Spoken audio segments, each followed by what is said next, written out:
Good morning students, मैं संजय सोनी भगवती संस्थान द्वारा संचालित इस ऑनलाइन स्टडी प्रोग्राम में आप सभी का स्वागत करता हूं।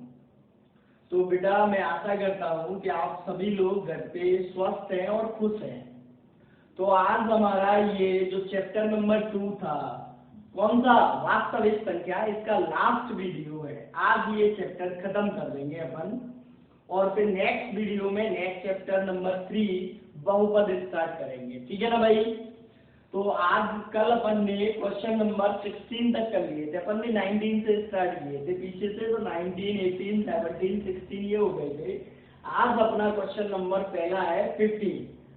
वह बड़ी से बड़ी संख्या ज्ञात करो जिससे 2053 और 967 में भाग देने पर क्रमशः 5 तथा 7 शेषफल बचे। अब एक तो सबसे पहले इसमें पढ़ा अपन ने, तो बड़ी से बड़ी आ गया। क्या आ गया बेटा? बड़ी से बड़ी। और बड़ी से बड़ी पढ़ते ही अपने दिमाग में क्या क्लिक हुआ कि सर ने लिखाया था कि HCF वाले सवालों में शब्द आएंगे बड़ी से बड़ी, सबसे बड़ा, सबसे लंबा। तो सबसे बड़े का जो भाव होता है उनमें अपन HCF में से ज्ञात करते हैं। तो इसका मतलब ये तो कंफर्म हो गया कि इस सवाल में हमको HCF निकालना है। लेकिन निकालना किसका है? तो मैंने उसमें फिर दूसरी कंडीशन लिखी थी, यदि HCF वाले सवाल में शेषफल आ जाए तो सबसे पहले शेषफल को दी गई संख्याओं में से घटाया जाएगा और जो नई संख्याएं आएंगी उनका HCF अपन ज्ञात करेंगे। ठीक है ना भाई? तो सबसे पहले मैंने 5 को इसमें से घटाया और 7 को इसमें से घटाया। जो नई संख्याएं आएंगी उनका मैं क्या ज्ञात करूंगा? HCF। ठीक है ना भाई? अच्छा, सॉल्यूशन देखना। क्योंकि बड़ी से बड़ी संख्या से 2053 में भाग देने पर 5 शेषफल आता है। ठीक है ना भाई? आता है 2053 माइनस 5 बराबर 2048 में 2048 पूर्णतः विभाजित होगी। पूर्णतः विभाजित होगी। इसी प्रकार क्या?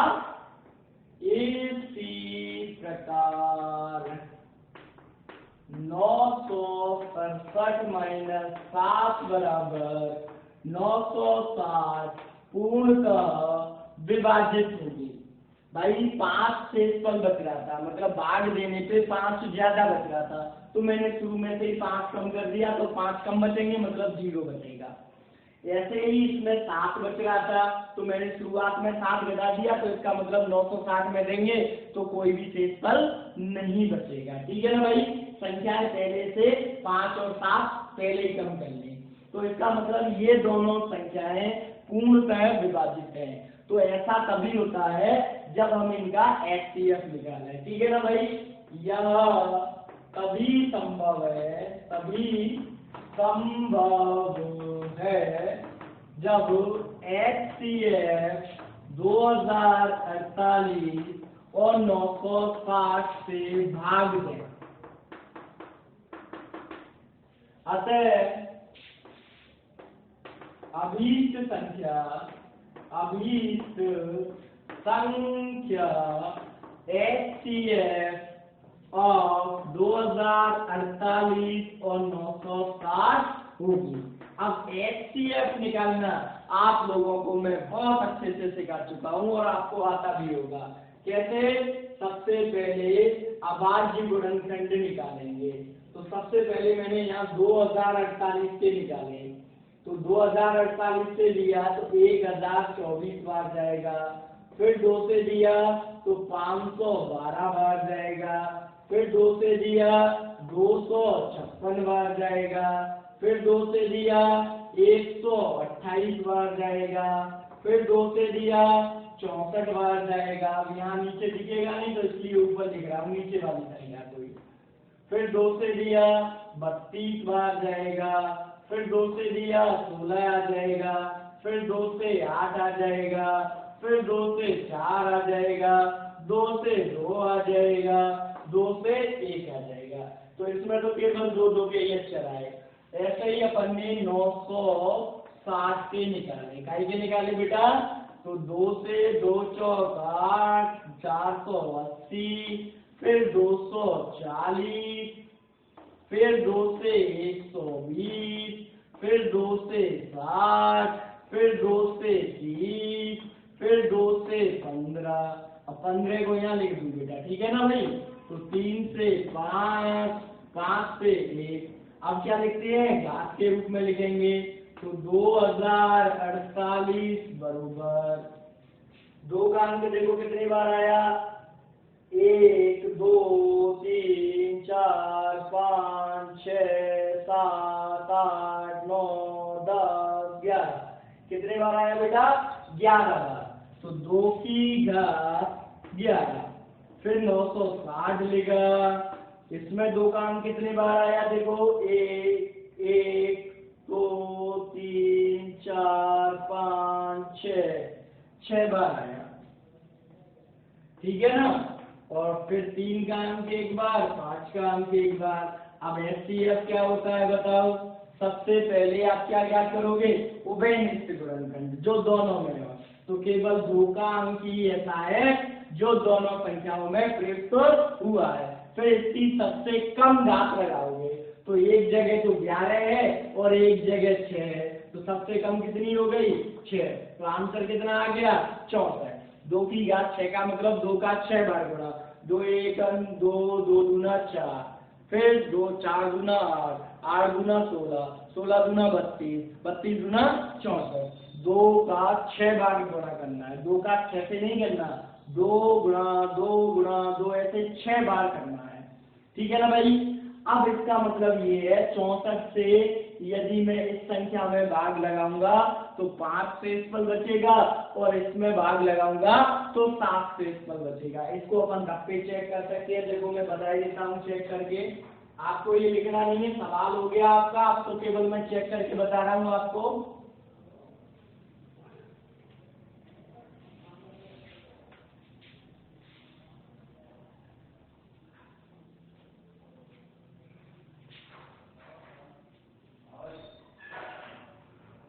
देखो ध्यान से, 2053 और इसमें भाग लगाया अपन ने, ऐसे लगाते हैं 64 का, 64 का। तो 3 बार गया, 3 चौका 12, 3 छक्के 18 और 1 19, 5 में से 2 गया 3, 10 में से 9 गया, फिर 2 बार 128, कितना बचा बेटा? 5 बच गया ना? ऐसे ही इसमें लगा के देख लो, 967 में 64 का 7 शेषफल बचेगा।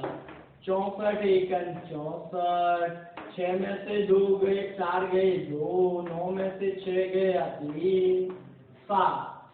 फिर मैंने दे दिया 5 बार, 5 चौका 20, 5 छक्के 32, 7 बच गया कि नहीं? इसका मतलब हमारा सवाल सही है। तो इस टाइप से अपन जितना हो सके उतना अपने सवालों को स्वयं चेक कर लिया करें प्रश्नानुसार, कि प्रश्न में जो कह रहा है आंसर हमारा उन शर्तों की पालन कर रहा है या नहीं कर रहा है, ठीक है ना भाई? कोई दिक्कत? चलो अगला क्वेश्चन। हाँ तो स्टूडेंट, अगला क्वेश्चन है क्वेश्चन नंबर 14। सिद्ध करो 2 क्रमागत धनात्मक पूर्णांकों का गुणनफल 2 से पूर्णतः विभाजित होता है, ठीक है ना भाई? क्रमागत पूर्णांक से मतलब है, जैसे मैंने 19 लिख दिया, तो 19 के बाद क्या आता है? 20। तो 19 और 20 दोनों क्रमागत पूर्णांक हो गए, ठीक है ना भाई? मैंने लिख दिया 118, तो 118 के बाद क्या आता है? 119। तो 118 और 119 ये 2 क्रमागत पूर्णांक हो गए, ठीक है ना भाई? फिर मैंने लिखा क्या 401, तो 401 के बाद 402, तो ये दोनों कैसे हो गए क्रमागत पूर्णांक हो गए। ठीक है ना भाई, कोई दिक्कत? तो इसको हल करने के लिए देखें सॉल्यूशन। माना पहली लाइन को फिक्स है अपनी, माना ये कोई धनात्मक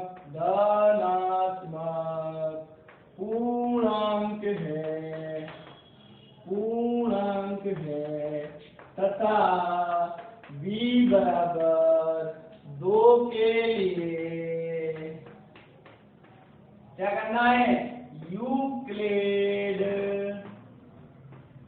विभाजन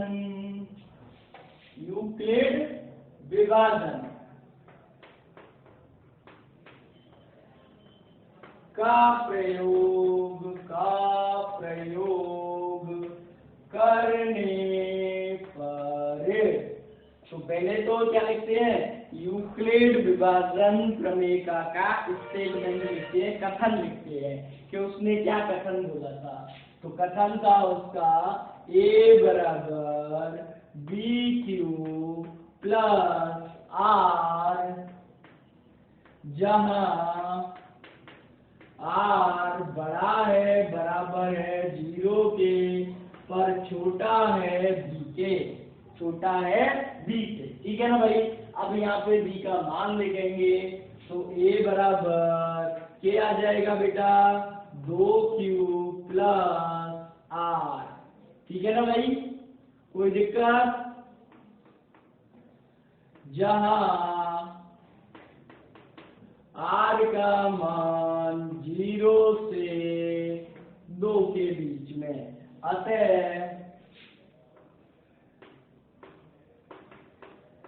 R के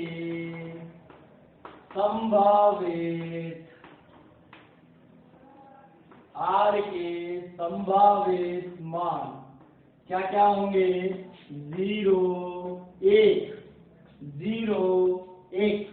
यही होंगे। अब लिखेंगे यदि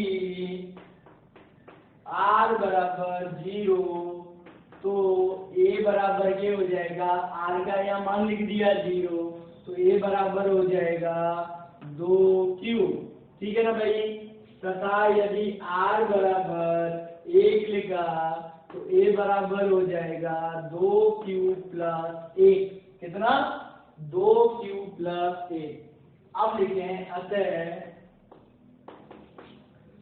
क्रमागत धनात्मक पूर्णांक 2Q और 2Q प्लस 1 के रूप के होंगे कि नहीं? देखो पहला 2Q है, अगला 2Q प्लस 1 क्रमागत हो गया कि नहीं हो गया भाई? अब प्रश्नानुसार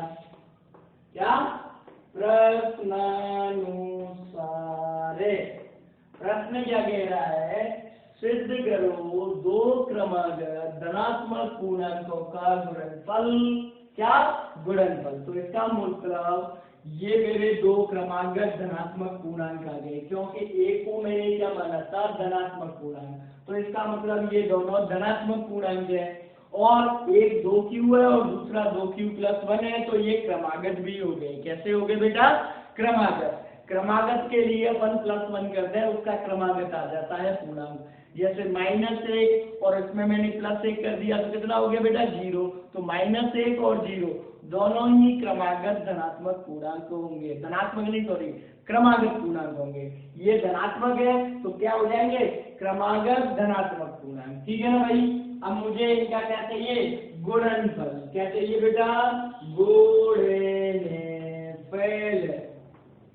तो गुणनफल के लिए मैंने क्या किया, 2Q गुणा 2Q प्लस 1 गुणा कर दिया, तो 4Q वर्ग प्लस 2Q। अब इसमें से मैंने 2 कॉमन लिया केवल, तो क्या बचेगा 2Q वर्ग प्लस क्यू, ये संख्या या ये गुणनफल 2 से विभाजित है, विभाजित है। क्यों? क्योंकि यहाँ पे 2 कॉमन आ रहा है तो 2 से 2 कट जाएगा, भाग लगाएंगे तो, अतः ये 2 से पूर्णतः विभाजित है। ठीक है ना भाई, कर सकते हैं। और वैसे भी यदि अपन गौर करें तो कोई सी भी 2 क्रमागत संख्या ले लो आप, कोई सी भी जचे जोन सी, लेकिन क्रमागत होनी चाहिए। जैसे मैंने 101 लिया और एक 102 लिया, जब इनको गुणा करूंगा तो एक सम होगी एक विषम होगी। कभी भी 2 क्रमागत संख्याएं न तो विषम हो सकती हैं न ही सम हो सकती, उनमें से निश्चित तौर पे एक सम होगी और एक विषम होगी। तो जो सम होगी उसमें 2 का भाग चला जाएगा, तो इसका मतलब गुणनफल में भी 2 का भाग चला ही जाएगा। समझ में आ गई ना बात? कोई दिक्कत?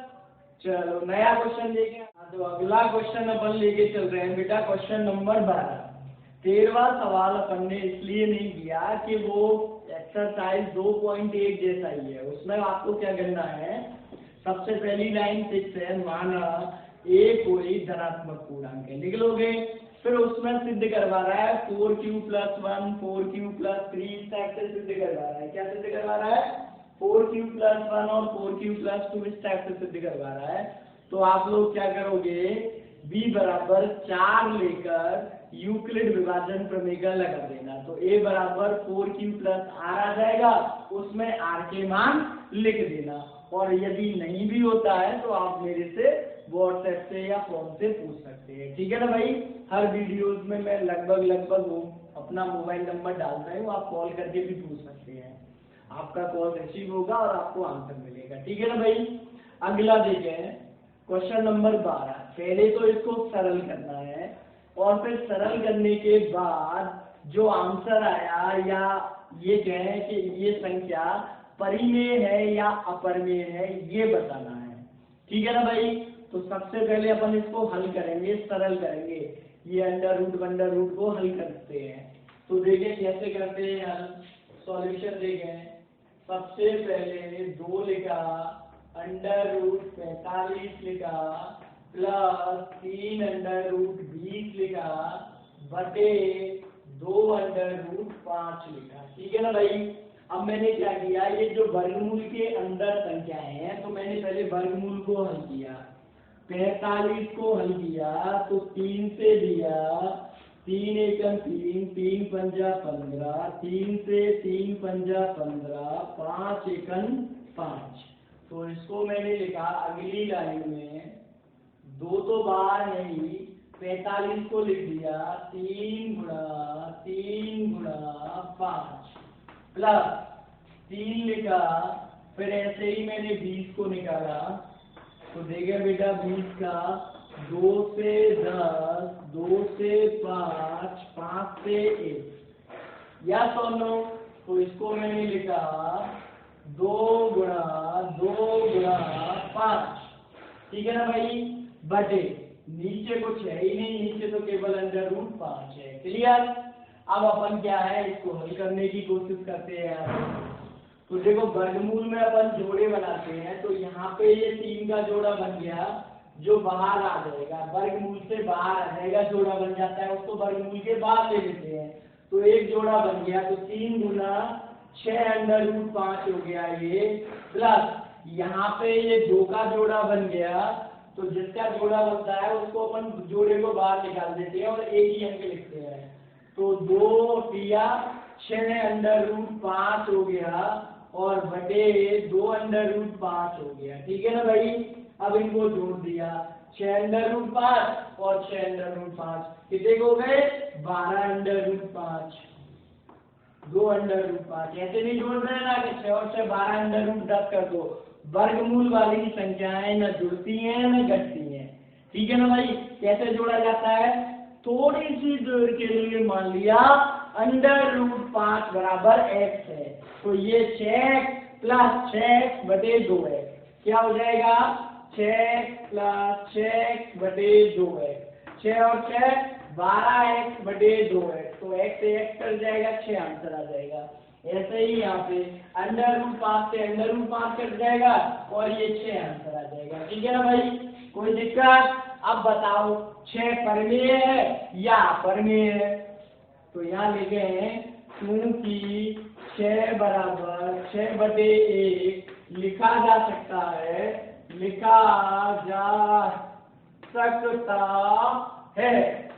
जो P/Q का रूप है। अतः संख्या कैसी है?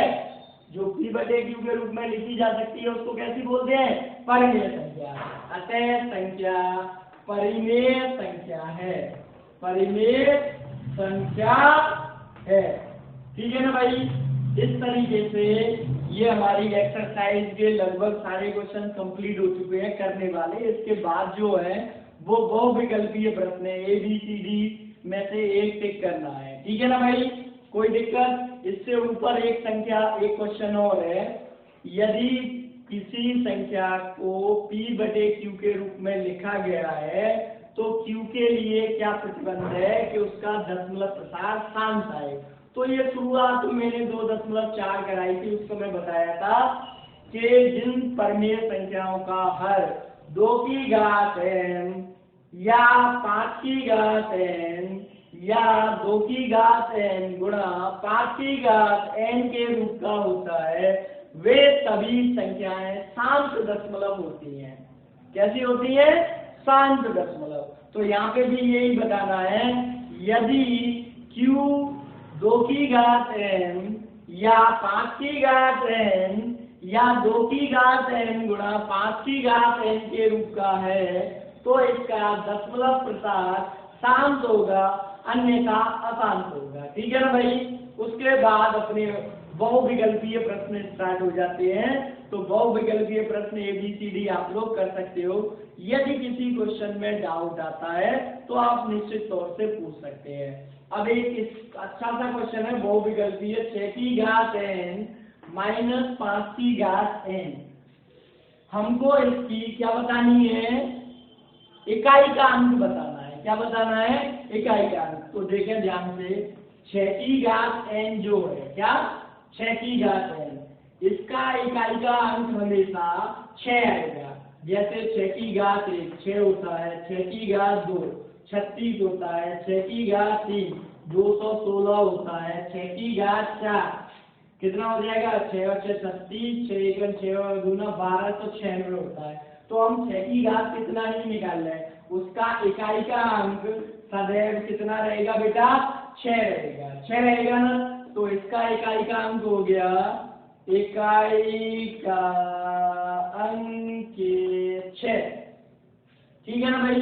अब ऐसे ही 5 की घात n का निकाला, तो देखो 5 की घात 1 का मतलब 5, 5 की घात 2 का मतलब 25, 5 की घात 3 का मतलब 125, 5 की घात 4 का मतलब 625, 5 की घात 5 का मतलब 55, 5 गुना 10 2 5 6 30 और 1 3125। आगे कुछ भी आ जाए लेकिन इसका भी इकाई का अंक कितना रहेगा बेटा? 5 रहेगा। तो 5 की घात n का इकाई का अंक हो गया 5। ठीक है ना, 6 में से 5 जाएगा तो कितना बचेगा? 1। इसका मतलब इस संख्या का इकाई का अंक कितना आएगा? सदैव 1 आएगा। सदैव कितना आएगा? 1। बाकी के क्वेश्चन इजी हैं, आप लोग कर सकते हैं। ठीक है ना भाई।